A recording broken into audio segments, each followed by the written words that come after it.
oportunidade, né, na presença do Senhor. Amém? Essa noite eu vou trazer no livro Capita, é o capítulo de Jonas. Aleluia. Amém? Amém. Jonas, capítulo 1 em diante. Aleluia. Aquele que de pé com a sua Bíblia, irmãos, vamos acompanhar, né? Em nome de Jesus, amém? Aleluia. Aqueles que também puderem se colocar de pé, os que não puderem, não tem problema não. A palavra do Senhor nos fala assim, irmãos. E veio a palavra do Senhor a Jonas, filho de Amitai, dizendo: levanta-te, vai à grande cidade de Nínive e clama contra ela, porque a sua malícia subiu até mim. E Jonas se levantou para fugir diante da face do Senhor, para Tarsis. E descendo a Jope, achou que o navio ia para Tarsis, pagou, pôs a sua passagem e desceu para dentro dele, para ir com eles para Tarsis, diante da face do Senhor. Mas o Senhor mandou ao mar um grande vento e fez do mar uma grande tempestade, e o navio estava para quebrar-se. Então temeram os marinheiros e clamavam cada um ao seu Deus, e lançavam no mar as suas fazendas que estavam no navio, para o aliviarem do seu peso. Jonas, porém, desceu aos lugares do porão e se deitou, e dormiu um profundo sono. E o mestre do navio chegou-se a ele e disse-lhe: que tens? Dormente, levanta-te, invoca o teu Deus, talvez assim Deus se lembre de nós, para que não pereçamos. E dizia cada um ao seu companheiro: vinde, lancemos sortes, para que saibamos por que causa nos sobreveio este mal. E lançaram sortes, e a sorte caiu sobre Jonas. Então lhe disseram: declara-nos tu agora, pois que razão nos sobreveio este mal? Que a acusação é a tua, e de onde vens? Qual é a tua terra? E de que povo és tu? E ele lhes disse: eu sou hebreu, e temo ao Senhor, o Deus do céu, que fez o mar e a terra seca. Então esses homens se encheram de grande temor. E lhe disseram: por que fizeste tu isto? Pois sabiam os homens que fugia diante do Senhor, porque eu los tinha declarado. E disseram-lhe: que te faremos nós, para que o mar se acalme? Porque o mar se elevava e engrossava cada vez mais. E eles disse: levantar-me-ei e lançar-me ao mar, e o mar se aquietará, porque eu sei que por minha causa foi sobreveio esta grande tempestade. Entretanto, os homens remavam, esforçando-se por alcançar a terra, mas não podiam, porquanto o mar seria embravecendo cada vez mais contra eles. Então clamaram ao Senhor e disseram: ah, Senhor, nós te rogamos, não perecemos por causa da vida deste homem, e não ponhas sobre nós o sangue inocente, porque tu, Senhor, fizeste como te aprouve. E levantaram a Jonas e o lançaram ao mar, e cessou o mar da sua fúria. Temeram, pois, esses homens ao Senhor com grande temor, e ofereceram sacrifícios ao Senhor, e fizeram votos. Preparou, pois, o Senhor um grande peixe para que tragasse a Jonas. E este Jonas 3 dias e 3 noites nas entranhas do peixe. Amém? Amém. Pode se assentar. Glória a Deus, aleluias. Irmãos, a palavra do Senhor vem nos falar aqui de um profeta. O nome desse profeta era Jonas. Mas como foi falado aqui, está revelado. Não adianta só servir, né? Não adianta ser profeta, né? Profeta todo mundo pode ir. Tem que ter o chamado, tem que ser chamado, tem que ir e tem que fazer, né? Tem que ter amor àquilo ao qual o Senhor nos chamou, né? Porque muitas das vezes nós somos chamados, queremos até ir, mas vamos até no meio do caminho e paramos. E aqui a palavra do Senhor fala, e veio a palavra do Senhor a Jonas, a um profeta. O Senhor chamou aquele profeta, né? E mandou ele ir a uma cidade. A cidade dos ninivitas, pregar, falar, né? Profetizar sobre aquela cidade, porque aquela cidade não estava de acordo, né? Com os mandamentos do Senhor. E ali, Jonas, por ser profeta, ele até foi, né? Mas ele não foi de compromisso inteiro. Ele foi e no determinado pedaço, ou no determinado ponto do caminho, ele parou. Ele parou e ele pensou, né? No 2, o Senhor fala, levanta-te, vai à grande cidade de Nínive. Grande cidade de Nínive. Não é uma cidade pequena, é uma cidade grande. O Senhor deu uma ordem ao profeta. Muitas das vezes, nossos pastores nos dão uma ordem. Muitas das vezes, nossos líderes nos dão uma ordem. E muitas das vezes, nós desobedecemos por nossa auto-recreação, né? Aí muitas das vezes, chega lá na frente, a gente fala assim, por que o vento está soprando, né? Muitas das vezes a gente sabe, mas a gente ainda quer perguntar ou quer questionar, né? Quem está em erro sabe, né, o que está fazendo, mas muitas das vezes nós estamos no erro, nós ficamos no erro e não queremos reconhecer o nosso erro. E ali Jonas teve até um motivo. Jonas tinha um motivo, né? Aquela cidade de Nínive era uma cidade de pessoas cruéis, né? As pessoas, aqueles homens ali matavam, decapitavam, tiravam a mão, tiravam a língua. Então, Jonas pensou, né? Pensou, raciocinou, imaginou. Será que eu devo ir ou será que eu não devo ir? Mas no fundo ele já tinha conclusão. Porque muitas das vezes, quando nós queremos se afastar da presença do Senhor, ou quando nós já estamos afastados da presença do Senhor, né? Nós já temos certeza de tudo aquilo que vem à nossa mente. Muitas das vezes a gente já matuta, já calcula para depois fazer. E o profeta Jonas aqui já não estava muito assim, ligado com o Senhor. Por isso o Senhor aqui no 2 fala, Jonas, levanta-te, né? Esse levanta-te aqui não é uma questão assim, eu estou sentado, vou levantar, né? Não é um ato corporal, estou sentado, estou deitado, vou levantar, não, levanta-te. Eu te escolhi, eu te chamei, eu quero que você tome o quê?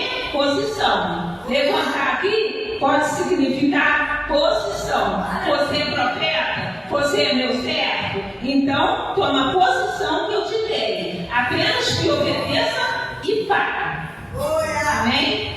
E aqui, né? E clama contra aquela cidade, porque a sua malícia subiu até mim. Vou falar bem devagar, tá, irmãos? Vou pregar bem devagar e vou entregar para a igreja tudo aquilo que o Senhor, né, me deu. E Jonas se levantou para fugir diante da face do Senhor. novidade não era, porque o Senhor já sabia. E descendo a Jope, achou um navio para ir para Tarsis. Quer dizer, já sabia para onde que ele ia, né? Nínive era perto, mas para onde que ele ia, ele já tinha calculado, era praticamente o fim do mundo, era muito distante. Então ele foi, pagou, pôs a sua passagem e desceu para dentro dele. Pôs a sua passagem e desceu para dentro dele, para ir com eles para Tarsis, diante a face do Senhor. Olha só, irmãos, ele já estava com tudo planejado, achou rapidamente uma passagem, né? Achou o barco e foi, né? Porque quando a gente pensamos e calculamos e querendo fazer algo, muitas das vezes, irmãos, quando a gente ora e pede uma bênção, a bênção até demora, mas o Senhor manda a nossa bênção no momento certo, na hora certa e no tempo certo. Mas aqui Jonas já estava tão afastado do Senhor que só dele pensar e calcular, veio tudo nas mãos dele, veio tudo rápido. Por quê? Porque o pecado é assim, se pensa, você já vai e faz, né? É uma coisa rápida. Então ali, Jonas o quê? Já estava tudo premeditado e conseguiu tudo fácil. Comprou a passagem, entrou no barco e foi. Mas não foi sozinho não, irmãos. Tinha umas companheiros com eles ali naquele navio. Mas o Senhor mandou ao mar um grande vento. É assim nas nossas vidas. Quando nós estamos assim afastados, né, da presença do Senhor, o Senhor, para nos impulsionar, Ele sempre nos alerta com alguma coisa. E muitas das vezes a gente fala assim, ué, que vento é esse? Será que está vindo da parte do inimigo? Não, nem todo vento o inimigo manda, né? Tem vento que o Senhor manda para balançar a nossa fé, né? De vez em quando nós temos que estar assim esperto, porque às vezes nós ficamos assim, meio quieto, meio tonto. Aí o Senhor fala assim, ei, orai e vigiai em todo o tempo, né? Porque nós sabemos que o inimigo está ao nosso derredor. Amém? Então ali o Senhor mandou aquele vento para o quê? Em outras palavras, sacudir a casa, sacudir o barco, sacudir o navio. Só que esse vento aqui não foi só para sacudir não, foi para quebrar o navio mesmo. Mas o Senhor mandou ao mar um grande vento e fez no mar uma grande tempestade. E o navio estava para quebrar-se. Então temeram os marinheiros e clamava cada um ao seu Deus e lançava no mar as suas fazendas que estavam no navio para o aliviarem o peso. Lançavam as malas, lançavam talvez alimentos, trigo, né? Mas a mala mais pesada que tinha que lançar primeiro, ele não lançava, que era Jonas. Jonas era o peso, né? Jonas entrou ali. Aqueles marinheiros não sabiam que era Jonas, mas ele entrou, porque ele comprou a passagem, então ele podia entrar. E o mestre do navio chegou-se a ele e disse-lhe: que tens, Tormente? Levanta-te, invoca o teu Deus. Talvez assim Deus se lembre de nós, para que não pereçamos. Jonas estava dormindo, todo errado, todo pesado, todo cheio de pecado, na embarcação dos outros, né? E ainda dormiu. E eles ali estavam preocupados, lançando tudo aquilo que eles tinham de compromisso no mar. Por quê? Pensando no peso daquilo ali, e não era aquilo ali. Por isso, irmãos, que sempre quando nós estamos andando com alguém que possa ser esses varões, essas pessoas, esses amigos, que eles sigam geralmente junto com a gente, mesmo espírito, né? Que seja uma mesma amizade, uma amizade na presença do Senhor. Porque muitas somos de uma religião, a pessoa não é, nós estamos com ela é, a gente ainda vai o quê? Pagar preço que não era para a gente pagar. Então, que nós possamos, irmãos, vigiar em todo o tempo. Quem entra na nossa casa, quem entra na nossa vida, quem entra na nossa vida e juntamente com a nossa família. Nós temos que estar ligados nisso, né? Porque nem tudo aquilo que parece né? Tem certos profetas que falam que é profeta, mas entra na sua casa e só leva tempo, só leva eternidade, só leva bagunça. Então nós temos que ficar ligados com quem a gente está andando, quem que a gente coloca dentro da nossa casa, quem que a gente coloca dentro do nosso quarto. Porque a tempestade pode até vir, né? Mas a gente tem que ver e pensar, da onde que está vindo a tempestade? Porque a tempestade vai vir mesmo, né? Só que, será que vem porque de mim ou porque de outros? Será o que eu estou fazendo? Se eu estiver, Senhor, errando, que o Senhor faça o conserto em mim, né? Porque eu estou pronto a ser consertado, eu estou pronto a ser moldado. A palavra do Senhor em Jó fala que Jó orava até que os filhos teve, oferecendo holocausto. Ó Senhor, não quero saber o que meus filhos fazem, mas se eu estou na sua presença, independente do que eles façam longe dos meus olhos, eu vou orar por eles também. Eu vou oferecer holocausto por eles também. Eu vou oferecer sacrifícios por eles também. Hoje em dia, os pais e as mães não querem nem saber o que os filhos estão fazendo, né? Filha nova dorme com o marido, com o namorado dorme com a namorada, um encapita aqui, o outro encapita ali. Aí depois quem vai tomar a responsabilidade? É a mãe, o pai ou o pai.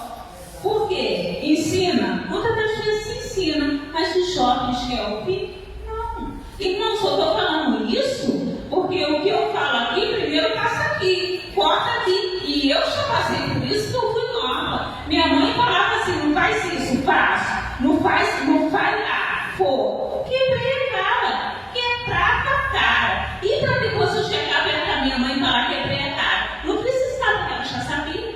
A mãe conhece o seu filho, só o pai não conhece o seu filho, né? Só que é difícil, irmãos. Ainda mais hoje, que eu estou na presença do Senhor, procuro fazer as coisinhas certas. Eu aconselho meus filhos, eu aconselho meus colegas, eu aconselho meus amigos, mas nem sempre eles querem ouvir, né? Mas o dever da gente é orientar, né? É falar. Agora é eles e Deus. A gente sabe que lá na frente, se eles não fizerem bem aqui, eles vão poder, né? Eles vão ter, assim, um alto preço, né? Mas a gente orienta e deixa na mão do papai, tá? Mas não julga seus filhos, não fala coisas que não deve falar, assim, de maldade. Abençoa a vida dos seus filhos. Independente do que eles façam. Pai, eu vou sair. Pai, meu filho, vai sair? Vai com Jesus. Porque é o Senhor que guarda as nossas vidas, né? Antigamente eu era tão, irmãos, eu era tão rebelde, mas para honra e glória do Senhor. Todas as vezes nós sabemos que é o Senhor que nos dá livramento. Tem livramentos que a gente nem sabe, mas o Senhor nos dá. E para honra e glória do Senhor, hoje eu estou aqui, porque livramento do Senhor guardou a minha vida. Mas se fosse antes, eu tinha trabalhado, talvez eu estava numa vida melhor, mas a gente não quer escutar, né? Não quer fazer um curso, não quer ouvir os pais. Então, às vezes, a gente passa por coisas que não precisamos passar. Mas o que a gente planta, a gente vai colhendo. Porque não adianta, você plantou, você vai ter que colher. Você botou na terra, você vai ver o crescimento. E cresceu, você vai ter que colher. Amém? No 7, e dizia cada um aos seus companheiros, né? Vinde e lancemos sortes. Naquele tempo, eles chamavam, né? Ou sentia trapos, alguma coisa, naquele tempo tinha, né? E ali praticamente eles lançaram sorte ali com todo mundo e caiu sobre os homens. Olha só, caiu no ano certo, caiu no profeta certo.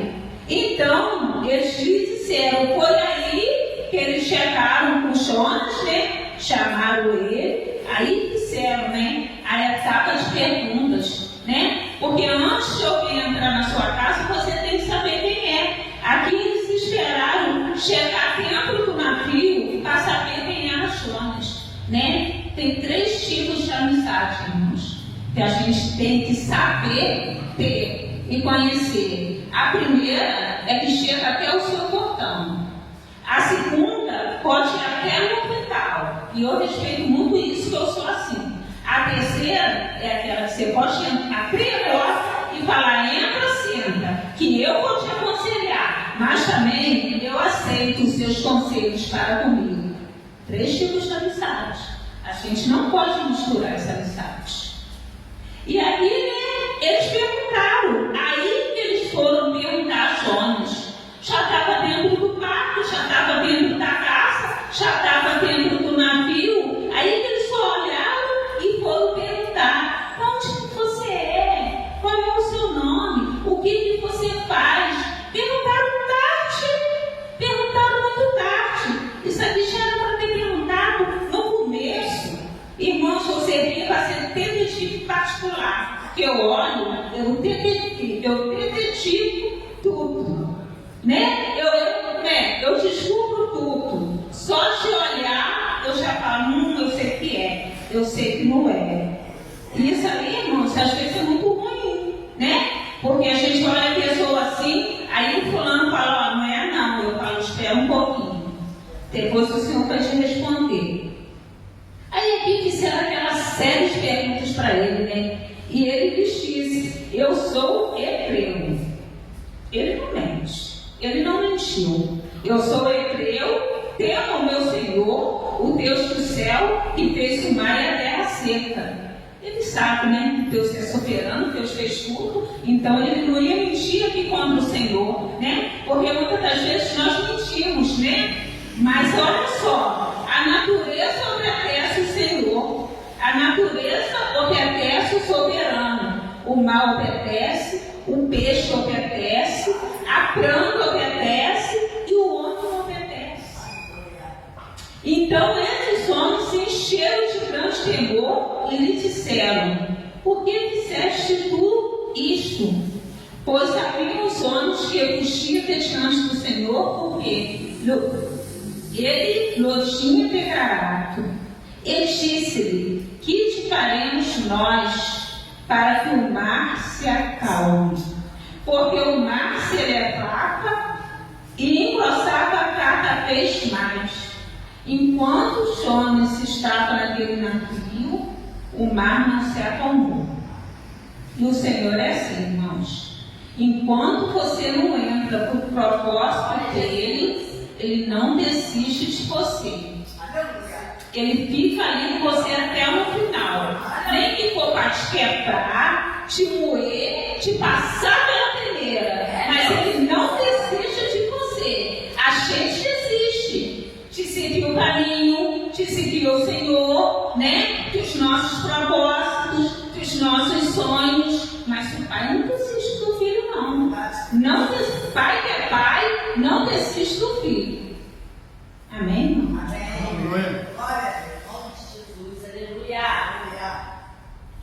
A palavra do Senhor mudou, estou caminhando, irmãos, para terminar.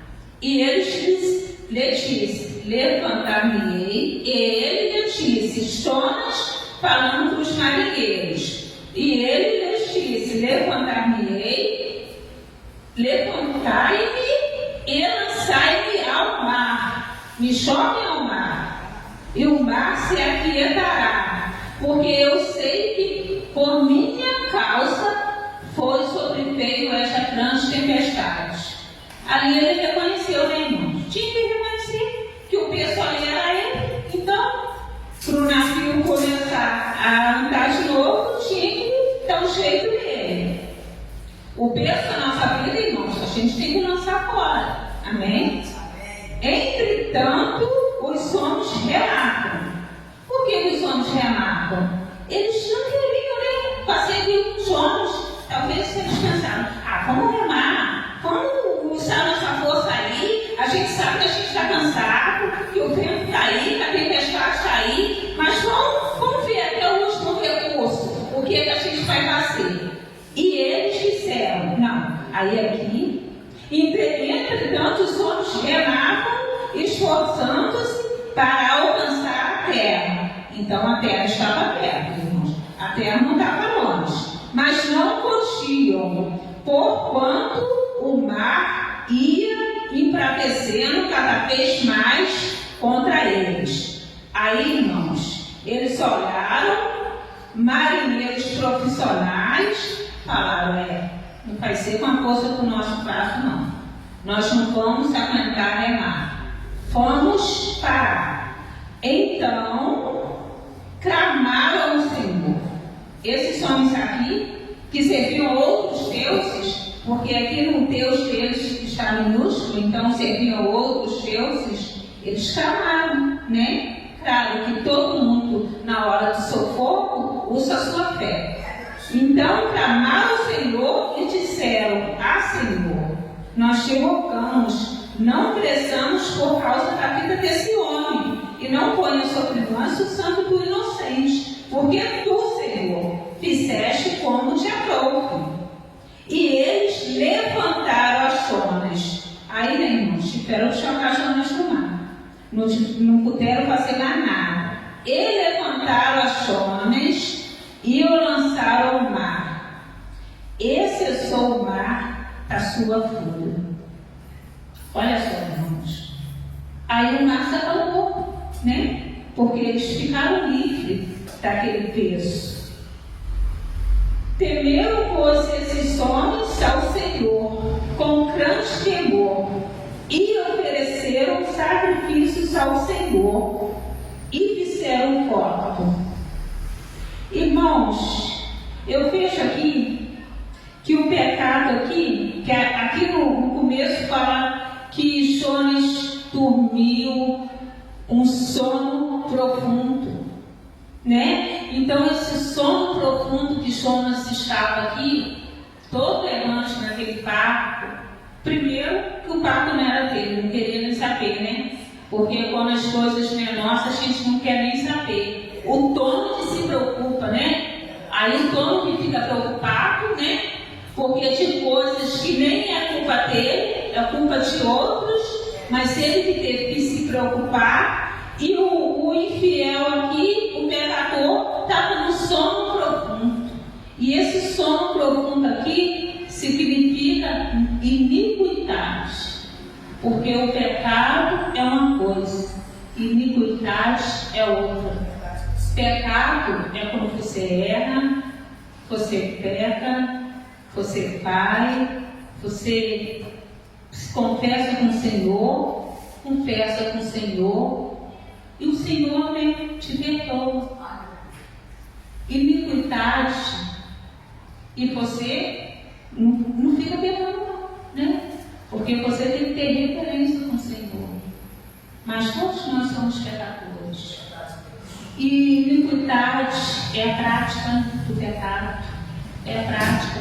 Porque você erra, você pratica, você sabe que está errado, você permanece no erro, você não se confessa, você não se conserta, você não tem vontade de consertar, vive na iniquidade, vive errante e não se arrepende.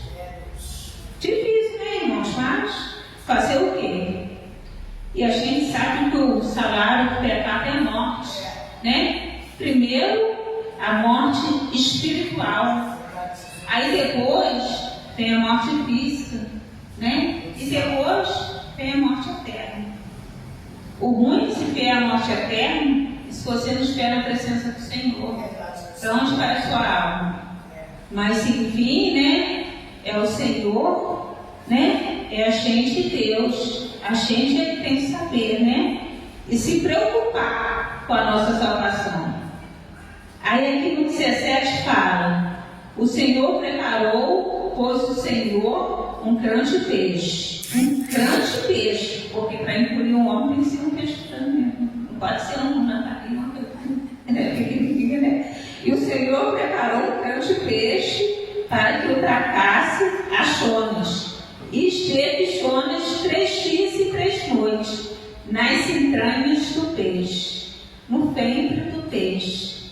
Jonas tinha que nascer de novo, né? Então Deus falou assim: entra no ventre aí, ora aí, porque você não orou para entrar no barco, você não orou para levar a tempestade, então fica aí 3 dias, ora no carro. O profeta tem que orar. O profeta que não ora não é profeta, né? Símbolo de oração que não tem oração não é oração. Igreja que não tem oração não é igreja. Então ali o Jonas fez o quê? Ele teve um tempo dele para poder orar. Coisas que ele não estava fazendo, né? Para se consertar com o Senhor no ventre do peixe, né? Porque muitas das vezes o processo pode até nos engolir, mas não vai nos matar. Glória a Deus. Aí ele ficou guardado, né? No ventre daquele peixe durante 3 dias e 3 noites. E depois ele o quê? Teve que se arrepender. Fala aqui depois nos outros versículos, capítulos, que ele foi até aquela cidade, sim, né? Que a oração estava nos seus efeitos. Ele orou 3 dias, o peixe engoliu ele, mas matou ele, porque quem tem promessa não morre, né? E o peixe matou ele orou, né? Clamou o Senhor deu livramento, teve misericórdia dele, né? Coisa que ele não queria, e para Nínive, né? Porque ele não queria levar a palavra, porque ele sabia se ele fosse levar a palavra, aquele povo, né, ia se converter, como se converteu, mas o que ele não fez no começo, ele teve que fazer no fim, teve que obedecer. Terminei, irmãos, e que nós possamos ser assim, irmãos, inimigos do mundo, mas amigos de Deus. E até que eu trago essa mensagem, que os irmãos possam guardar na tapa do seu coração, e agradeço